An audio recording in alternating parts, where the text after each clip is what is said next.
Hi everyone, Assalamualaikum warahmatullahi wabarakatuh. Back with me again, with me, and today we are going to discuss about English, about the importance of English. So this presentation actually has been presented when it was on February the 4th, 2017, presented at Tazkiyah International Islamic Boarding School in Malang. So the thing that we are going to discuss today is about, do we need to learn English? Do you think we need to learn English? As a Muslim, do we need to learn English? Have your say. Is mastering English important? What do you think? For Muslim, is it important to master English? Which side are you on? Yes side or no side? Okay, let's decide. Well, this is the idea of global era. When we know the word global means we have very international communication, we have international collaborations. And when we talk about career, nowadays the career, there are many employees coming from overseas, not only Indonesia.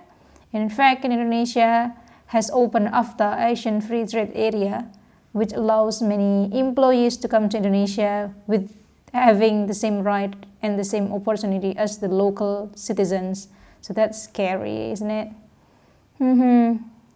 So also in social life, why do you think English is important in social life? Someone is perceived to be better than someone else if she or he is mastering English. Do you think so? Yeah, someone feel inferior because not speaking English. It could be. It is in the social life. What about in academic aspect, in study? Yes, it is very important in school life and also in university life. There are many references in English textbook, and there are also many journals that is written in English. So students are competing in mastering English, I think, to improve their competence or improve their skills. So it is in terms of studying. So those are the four aspects that why English is important. The first is about the global era, the globalizations, and the second is about career, and the third is social life, and the fourth is study in academic thing. Well, anyone says no? Anyone says that English is not that important? Anyone of you? No one? Okay, let's go on. To further your study, in higher educations, at least you need to be competent in English. When we talk about enrollment, some universities, even in Indonesia, for postgraduate studies, they require the applicants to have like 500 TOEFL tests or 450 and stuff, or even IELTS 6.5. So when we want to enroll in higher education, so English competence or English skills is important. And the next one is literature. We have already discussed before about literature. There are many literatures written in English, so we need to we need to cope with this issue.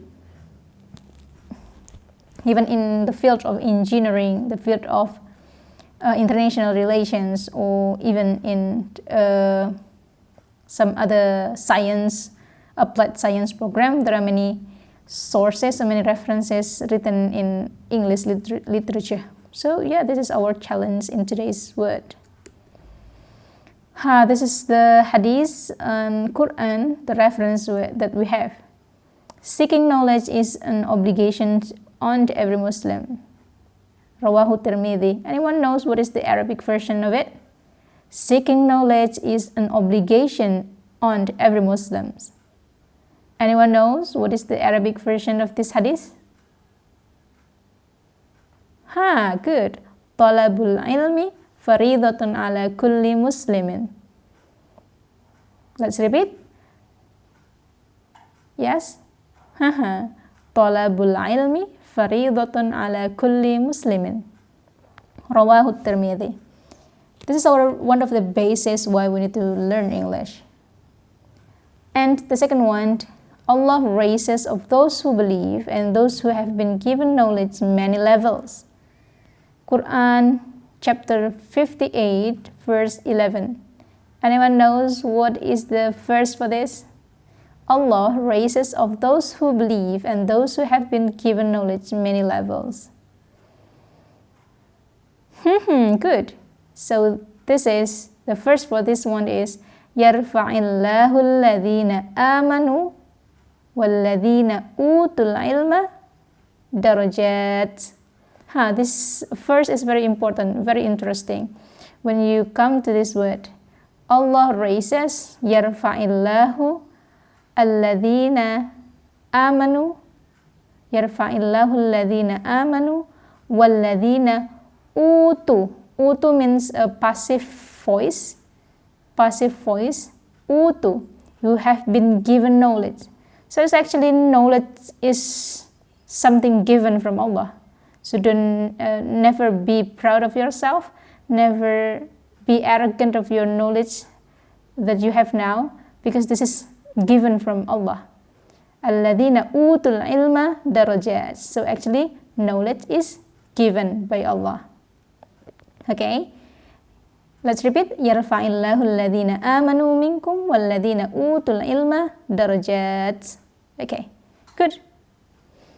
And the third one, anyone knows this one? Say, are those who know equal to those who don't know? Quran chapter 39 verse 9. Say, are those who know equal to those who don't know? Anyone of you guys know? This is Az-Zumar. Yeah, this is Az-Zumar, ayah 9. Say, in Arabic we say kul. Say kul. What is are in Arabic? Yes, good. Hal. Kul hal yastawi. Kul hal yastawi alladhina ya'lamun walladhina la ya'lamun. Let's repeat. Kul hal yastawi, are those who know equal to those who don't know? Kul hal yastawi alladhina ya'lamun walladhina la ya'lamun. Good. So those three are our references why we need to seek a language. Why we need to seek knowledge. So we have these three bases. There are many more verses that talk about the importance of seeking knowledge. Well, the next one. What? It is important for higher educations, at least when you are enrolling in political science, physical educations, or even mathematics. So it needs English. Maybe you want to enroll in this kind of university, Islamic University of Minnesota, American Islamic College. This one, International Islamic University Malaysia, IIUM. This is very popular. How then? Will you pay by yourself? Or will you ask your parents for funding? Yes, if your parents are rich enough, it's easy. But if not, will you pay by yourself? Will you work hard for this? So one of the way you can get through it is through scholarship. Yes, you can study abroad. You can study in any university you want through scholarship. Yeah. So talking about scholarship, there is the scholarship which is provided in Indonesia or abroad. It is your preference whether you want to further your study in Indonesia or abroad. So, those are the university that we presented today. We have here one is the UNSW. It is in Sydney, Australia. And this University of Indonesia and some other universities. This university, Madinah University or MediU. Even if you want to come in, you come to Medina, you still need some language requirements for this. So what's your conclusions? Why do we need to master English? The first conclusion, English is important to further our study. If you want to further your study and you don't have enough money, so English might be one of the way you can do. The next question, as Muslims, do we still need to learn English? Why do we still need to learn English? Why do you think? Why isn't mastering Arabic just enough for Muslims? As a Muslim, why it is not enough? Only mastering Arabic. Why do we have also to learn English? Why do you think? And this is one of the bases. And when your Lord said to the angels, I'm making a caliph on the earth, they said, are you making therein one who corrupts it and shed blood while we hymn to your praise and sanctify you? He said, surely I know that which you don't know. Al-Baqarah, verse 30. Anyone memorize this? Yes, anyone?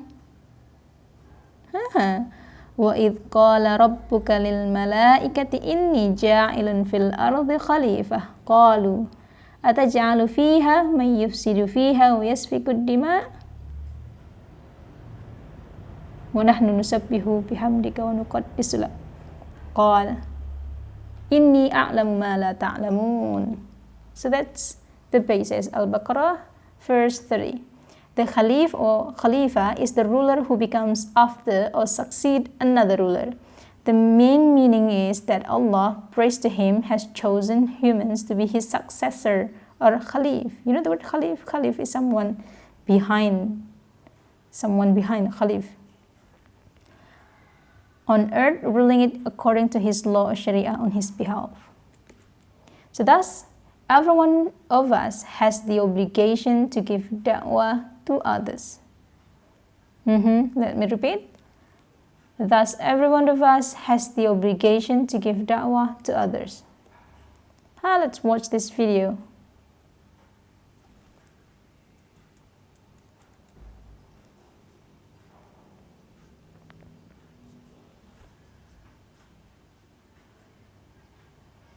So this video about how Islam is oppressed in other countries.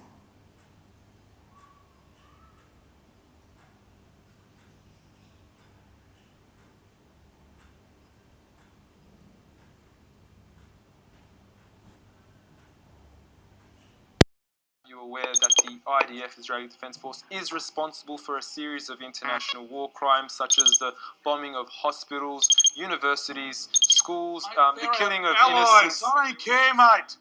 They're facing the same enemy. Haven't you heard that song?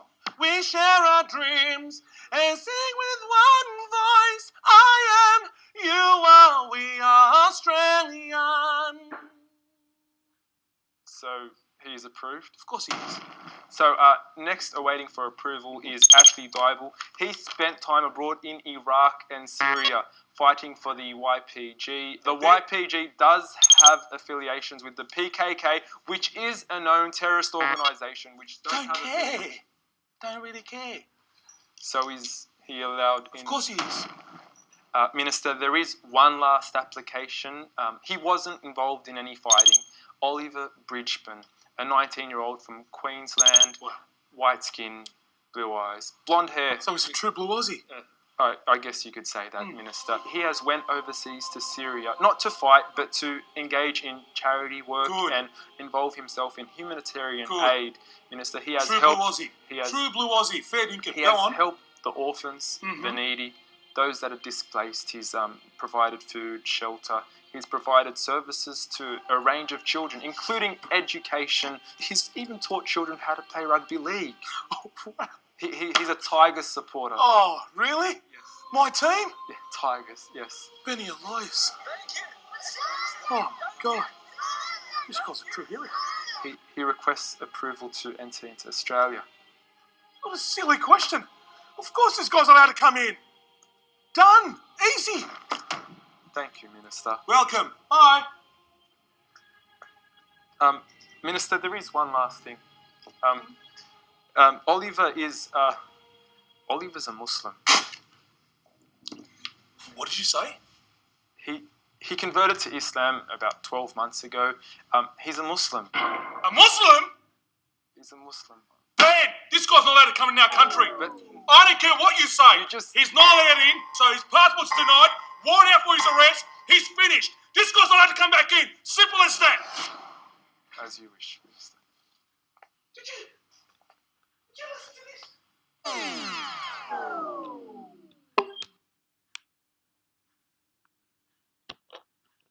So that's one of the video.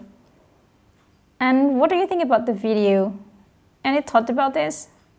About this video? Okay, later we were going to discuss. What about this one? An explosion in the Muslim population and an aging Christian demographic could mean Islam will be the dominant religion in the UK in 10 years. A new analysis of Britain's 2011 census by the Office for National Statistics shows a remarkable decline in Christian affiliation among the British-born population and concurrently a dramatic 75% increase in Islam.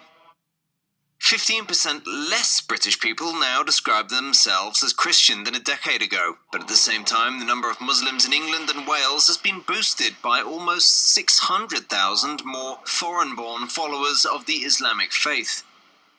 Although the increase is large, the Muslim population of the UK is still only 5%, compared to 50% of the population that say they are Christian. A far bigger cultural change has been the increase in British people now rejecting religion entirely. 25% of British people say they are atheist, a 45% rise in people who describe themselves as atheist since 2001.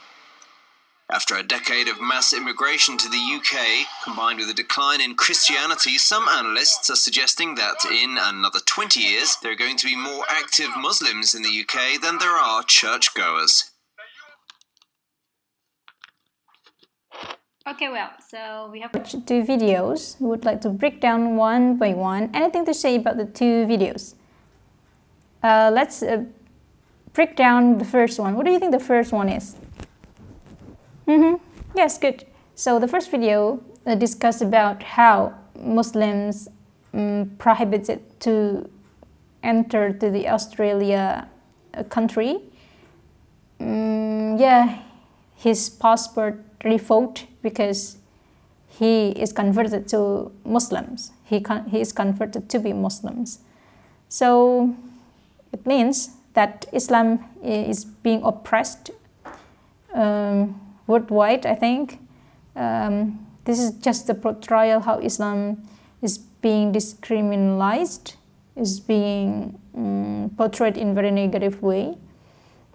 But then in the second video, you know that it is also based on research. The video shows us how even though that Muslims are oppressed around the world, but the number of Muslims are increasing day by day.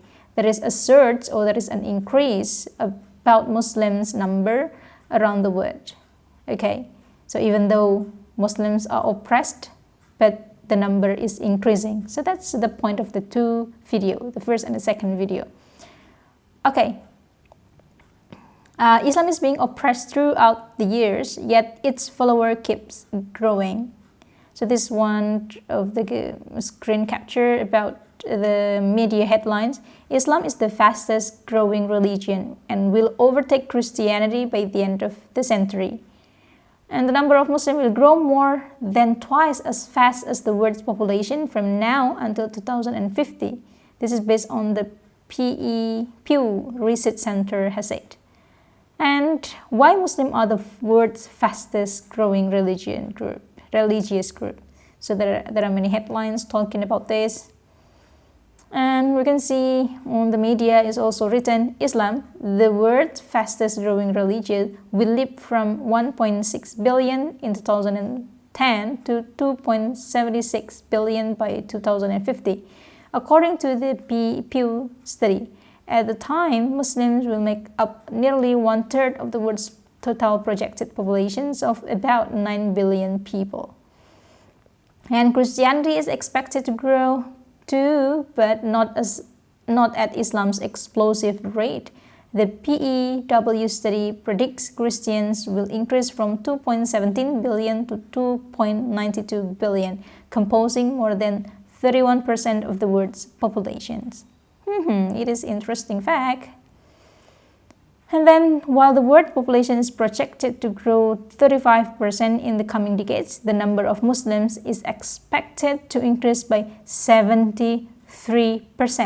Wow, it's very surprising. From 1.6 billion in 2010 to 2.8 billion in 2050. So then in 2010, Muslims made up 23.2% of the global populations. So Islam growing fastest.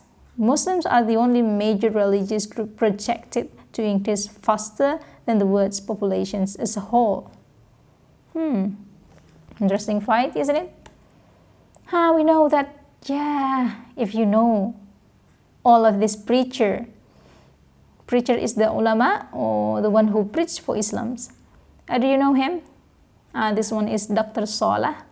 So he is based in America, if I'm not mistaken. And also this one is Yusuf Estes, Sheikh Yusuf Estes. He once came to Indonesia before. He was a Catholic preacher, if I'm not mistaken, a Catholic preacher. So then he converted to Islam. So this one is Nauman Ali Khan. I think he is very popular. His preach is very popular among youth generation in America because it's very influential, yeah. And the next one is, you know him? Yes, he is Dr. Zakir Naik. You know his ability of using English because he is Indian, and English in India is the just like Malaysia, because India was colonized by the British, and English is a second language in India. So the next one is Mufti Meng, if you know. Mufti Meng also used English to preach his da'wah. He is from Zimbabwe or somewhere in Africa, but his English is very fluent. So those preachers, what I want to highlight today is that those preachers use English to preach Islam. So remember that English is important, is very powerful tool. English is very powerful tool for da'i, ulama or preacher to preach Islam. So remember that? Okay, good. So this is Dr. Zakir. Dr. Zakir. البلدان العربية والإسلام. Bismillah. If anyone asks me what is your name, I have to say my name is Zakir. The person who changed my life or the direction of life was Sheikh Ahmed Didat. He was a Muslim scholar of the Christian Bible, and he was a specialist in comparative religion. He changed me from a doctor of a body to a doctor of a soul.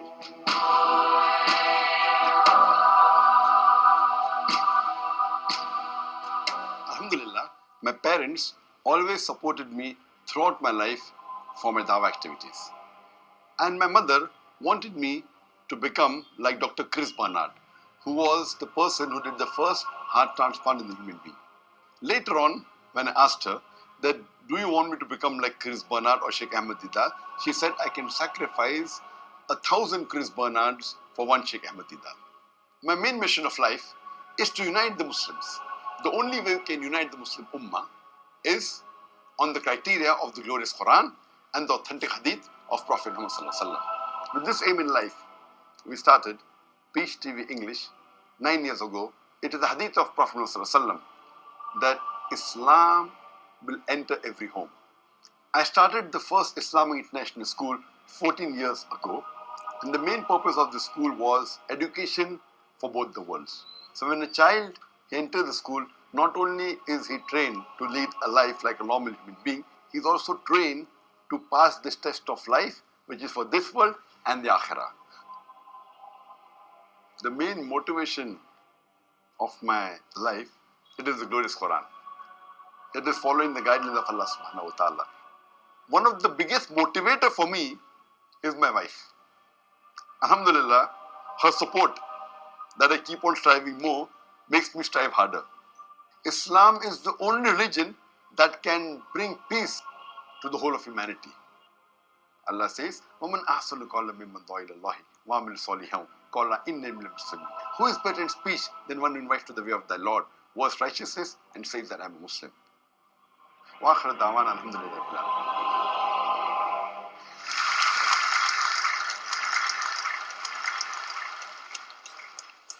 يسرني أن أدعو الدكتور ذاكر عبد الكريم لاستلام الجائزة وتقديم كلمته. Would Dr. Dhakir Abdul Karim come forward to receive the prize and deliver his speech?